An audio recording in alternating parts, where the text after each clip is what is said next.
Alright, so in this video we'll be covering linked lists, and we will be going from slides 25 to slide 37.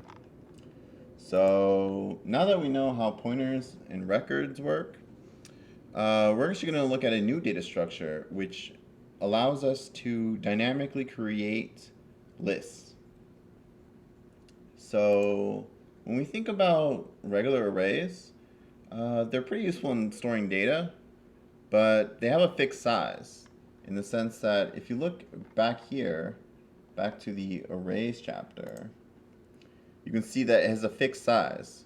You know, you can't quite easily add things to the beginning of it or at the end of it. And linked lists are a way to dynamically create these lists. So once this document loads again, the document's so big it creates lags, but so linked lists are a way to create dynamically sized arrays, and it does this by creating a linked list node. And a linked list node is a type of record. It is a class. It is a type of object that has two main pieces of data. It has the data, which is the information we want to know, the data at that current node, and it also contains a pointer, which points to the next item in the linked list. And so if we think of it as a linked list as a record, you'll see it has two fields: a data field, which contains a value, and the next field, which contains a pointer to another item record, another record. Whenever we have a case where the pointer of the linked list points to null, that's when we know that a linked list has ended. So in this case, we have a record of 2, and its next pointer points to null. That's how we know that that is the end of the list. So this linked list comprises of 4, 7, and 2.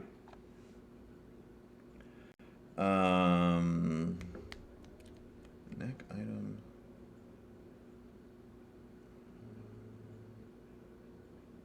Final item. Yeah, so null pointers represent the end of a linked list. And in the next slide, I'm going to show you how a linked list might look in computer memory. So, one second. And transition. So this little diagram is a artistic interpretation of the slide found in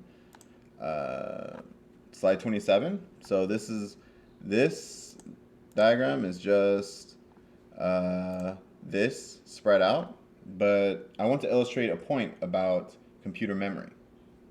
So we talked earlier about how the memory addresses of a computer are really just a bunch of empty holes that we will be filling. And so, you know, your computer has so many empty holes that it can fill with data, it can fill with objects, it can fill with records.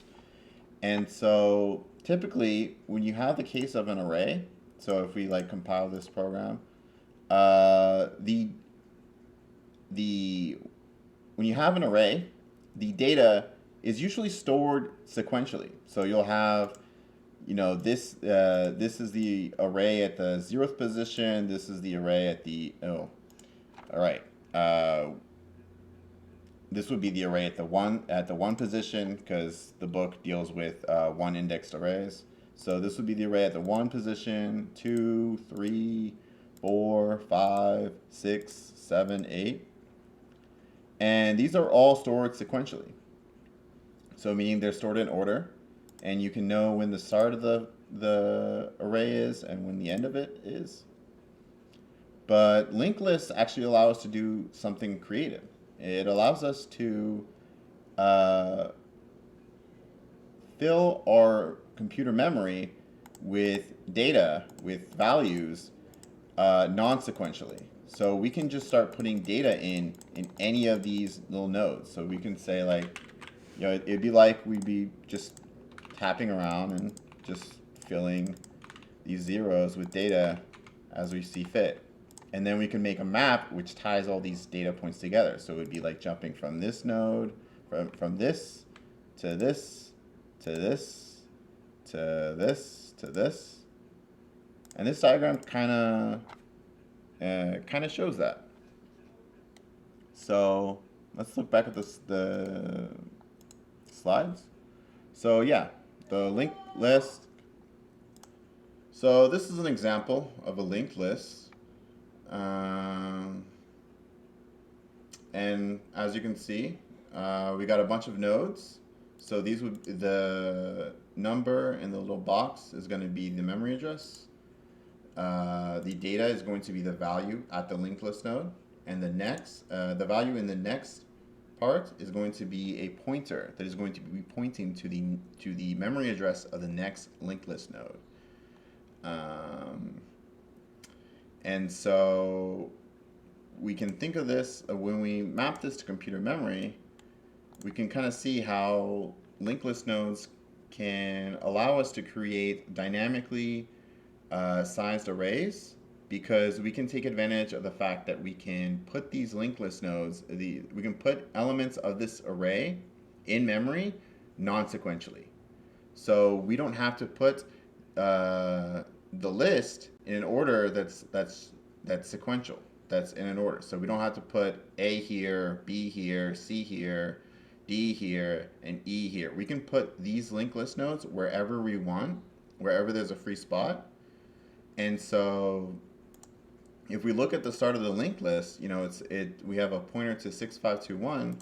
That can look like this. So where we have the start of the node and we point all the way to 6521, and that'll have D, and then it will point to 2487, and we can go all the way to here, 2487, and it'll have the value of B, and B will point to 8023, so we'll go all the way back here, and I'll have the value of E, which points to the node at 5037. So we take this and we go to 5037, and we see that we end up at the end of our list with the value C and with no pointer in the next field. So that's going to be the end of our list. And as you can see, we have a list that is spread out non-sequentially in our computer memory. And because no pointer points to A, it's not going to be in our list. So if we look at the PowerPoint presentation, we can see, well, we just did this exercise where we figured out what the order of it is. So it's going to be D, B, E, C. So the answer would be this. And as you can see, if you go to the next slide, the list, its representation, it can look pretty jumbled up, where you got a whole bunch of arrows pointing to random places. Yeah, so this is a representation of a tangle. And if we map everything out sequentially, you'll see that our linked list, the beginning of it, starts at D, and it all points forward. D goes to B, which goes to E, which goes to C. And that kind of gives us our linked list, and that allows us to have a dynamically sized array because our elements aren't going to need to be mapped sequentially. And I'll be showing you that either here or the next slide. Let's see where we go. Yeah, okay, so I'll show it to you after this slide. So let's go back to our arrow diagram. So in the linked list below, the value of L data, since L points to 4, L data is just going to be 4. So yeah, it says that here. Memory location stored in L and the location of an item containing data 4. So L data contains the value 4. The expression that evaluates is 7. So we start off with L, and we want to take the next points until we get to 7. So L data doesn't work, so we have to take L next. So L next is going to be this node, and if we take L next, its data record is going to be the 7 that we're looking for. So that's just this expressed out. So the memory location stored in L is a location of an item containing 4. The value 4 is stored in L data, and the memory location of an item containing 7 is stored in L next. So if we want to get 7, what we need to do is the value of 7 is stored in L next data, and the memory location of an item containing 2 is stored in L next. So the answer to this question is L next data. And in a second here, I'll be showing you a C++ program where we can look at a linked list. So this is how simple a linked list is in C++, and I'll be posting the code for this video in a public GitHub repo. So yeah, it's really simple. We've got a struct node which only has 2 fields. It has the data, which is going to be a char value, and it has a pointer. So this is a node pointer. This is a pointer next, and it's going to be a pointer to another node structure. And all it has is just a constructor which initializes it with a character value. And since it's a struct, we don't need to make getters or setters. We can just change this value whenever we want. And this class, it doesn't have much. It initializes the data, and it also has a print function. And the print function, it just prints the node. It prints the node's address. It prints its data. It prints the next address. And it will keep doing that until it's done, like until it reaches the end of the linked list. And so the main function where we run our code, this is also real simple. We're just going to make a bunch of nodes. So we're going to make node A, node B, node C, node D, node E, and these are all going to be nodes, these structs that we just created. Why can't I zoom out in this? I don't know why. Yeah, so it's just going to be a bunch of nodes, and we're initializing them with the values we want. So node A is initialized with A, B, C, D, and E. And now we're just going to change the pointers of these nodes. So we're going to set the D node, which if you remember,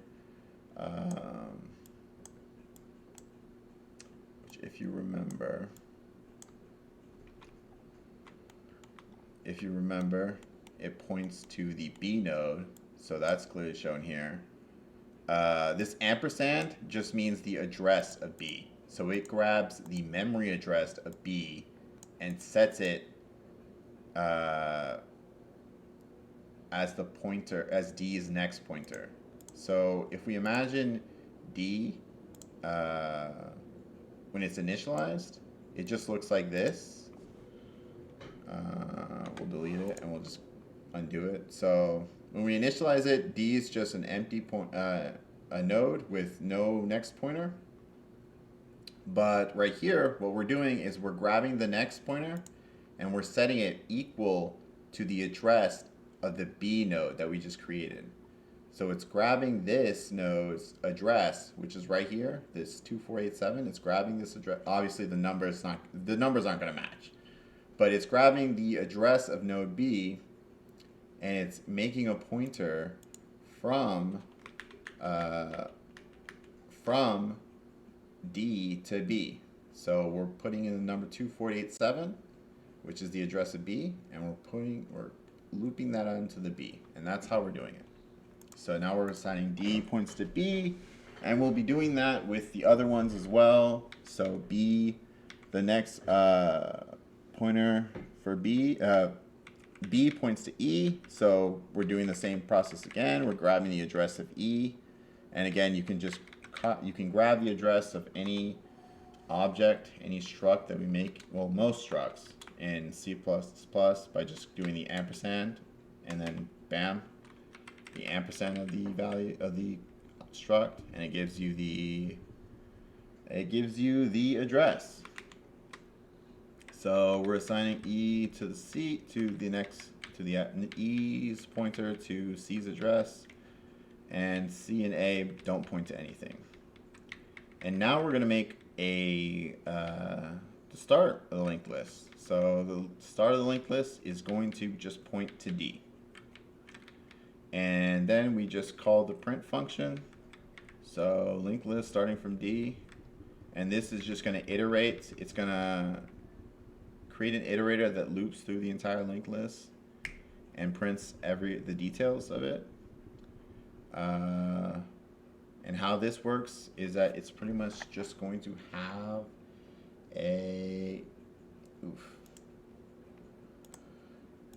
So we have a linked list like this, and it's just going to be, we're going to be making a node, we're going to have a pointer, and we're just going to be moving it. So we're going to have one pointer point to A, and then we're going to move that pointer and point to B, and we're just going to keep taking the linked list node that we are on, we're just going to keep taking its next value and moving the pointer like that.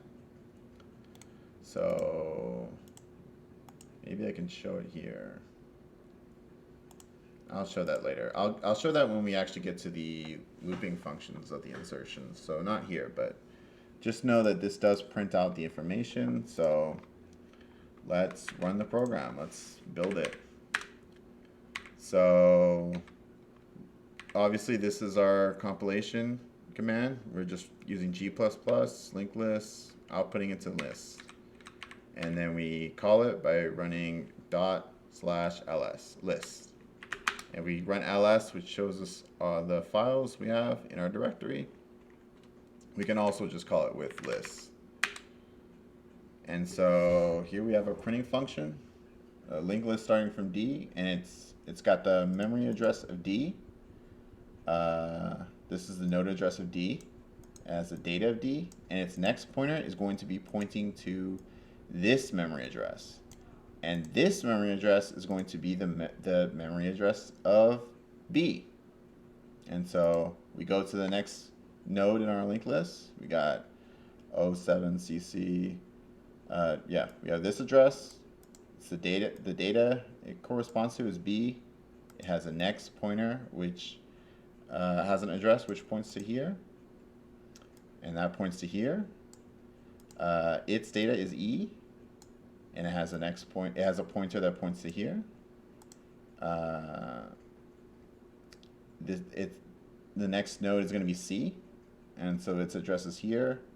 Its data is this, and it points to nothing, so it's a 0. And node address A is that. And let's actually start printing out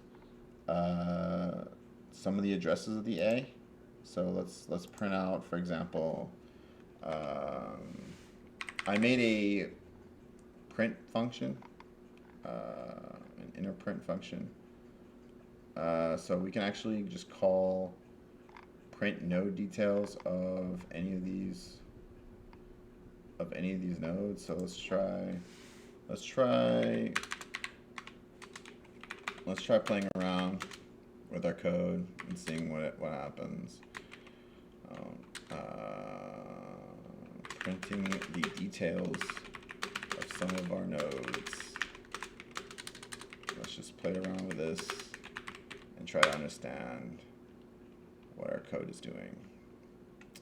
So we are going to call our print function, which takes in a node pointer, and if I understand this correctly, we can just call it with print node details. I don't usually code in C++, so if I make a mistake, that's the only reason. It's telling me there's an error here. Node A with data A not suitable. Okay, so yeah, it's asking specifically for the pointer. So the memory, it's asking for its pointer. So all we have to do is just ampersand it, and that will give us our pointer. So we can print the node details of A, and we recompile it, and we run it, and this will give us the node details of A. And as you can see, it matches the node details here. So let's just do that with a few of our nodes. So we have, let's do and B.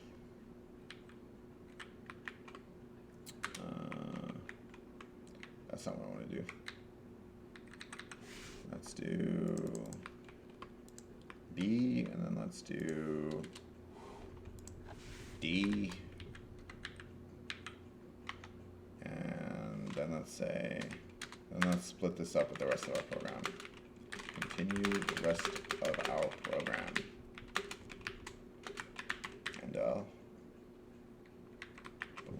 And let's recompile our program. And as you can see, this prints out some of the information about our program. So it prints out B and its memory address and its information, and then this is D and its memory address. Yeah, as you can see, it's different. And its next pointer.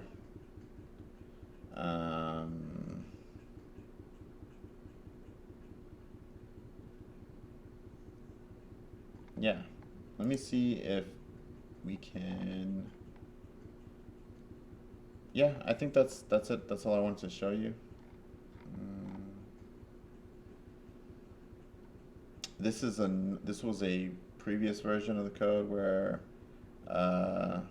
instead of looking at memory address, it looked at just telling you what node it pointed to. I'm gonna recompile that version, but I don't have that right now, so we're gonna pause real quick. Okay, so I made some modifications to our code to include a pretty print function, which will print our linked list without exposing memory addresses. I thought it was important to show it, but I think that it can be intimidating, and I don't want to show that necessarily.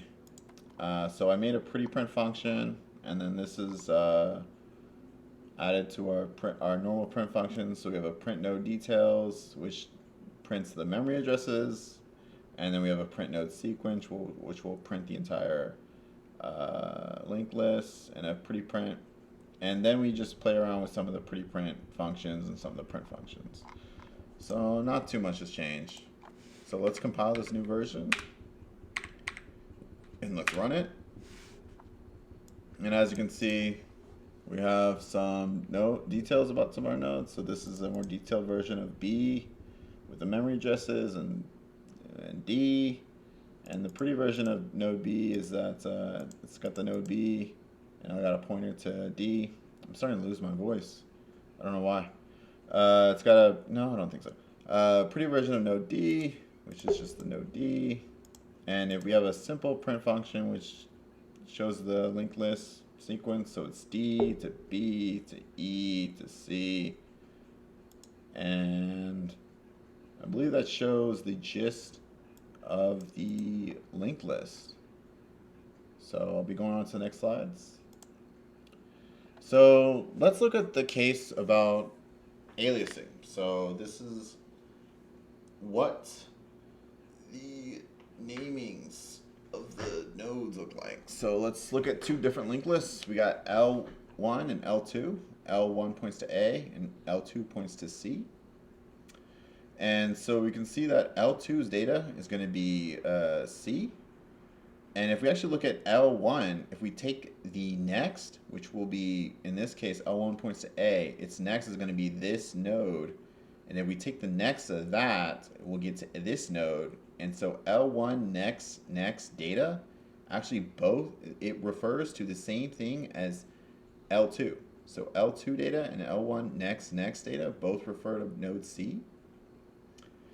And that's just how pointers work. So, yeah.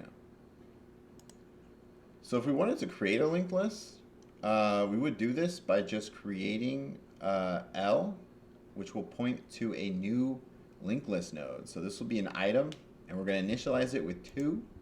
And since it points to nothing, this would be a null pointer. We just put null. And so how that would look like in our code, our C class is pretty much how we have it. So where we have a node, we pass in a character value, and a node, and it automatically defaults to a null pointer. So that's kind of like if we had uh, a node B. It's kind of like how we set it up. So it would be something like, it would look like node 2. I'm going to give it a 2. That's how it would look like. Expected identifier. I don't know what that's about, but alright, yeah. So if I call it something else, it's fine with it. So yeah, that's kind of how it would look like. That's how we're doing it, because we're just creating nodes.